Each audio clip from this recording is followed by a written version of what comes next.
முருகரை கும்பிடுறவங்க எல்லாருமே ரொம்ப சந்தோஷமா இருக்கிறாங்க போல அப்படின்ட்டு நீங்களாம் நினைக்கிறீங்களா? அது உண்மைதான். ஏன்னு நான் சொல்றேன். நம்ம வீடியோஸ்ல பார்க்கும் போதும் சரி, எல்லாரும் சொல்லும் போதும் சரி, அவரை கும்பிட ஆரம்பிச்சப்பா என் வாழ்க்கையே மாறிடுச்சு அப்படின்ற வார்த்தையே கேட்டிருப்பீங்க. நானுமே அதையே சொல்றேன். ஏன்னா நான் முருகரோட டிவோட்டி கிடையாது. சாமி கும்பிடுறதே ரொம்ப கஷ்டப்பட்டு தான் கும்பிட்டுட்டு இருந்தேன்.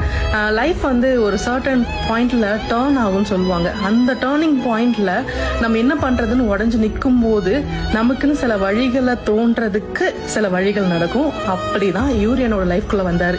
இவர் ஏன் வந்தாரு, எதுக்கு வந்தாரு, என்ன சேஞ்சஸ் பண்ணாரு, இதெல்லாம் பத்தி நான் ஆராய்ஞ்சதே கிடையாது.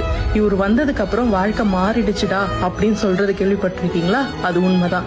ஏன் நான் சொல்றேன், நமக்கு பின்னாடி பேசுறவங்க, நமக்கு முதுகுல குத்துறவங்களை பத்திலாம் நம்ம யோசிக்கவே மாட்டோம். நமக்குன்னு ஒரு பாதை உருவாக ஆரம்பிக்கும். அதை நோக்கி நம்ம போக ஆரம்பிப்போம். லைஃப்ல நெக்ஸ்ட் ஸ்டெப் என்னன்றத யோசிக்கிறதுக்கு இவரு நமக்கு ஒரு வழி சொல்வாரு. அதுதான்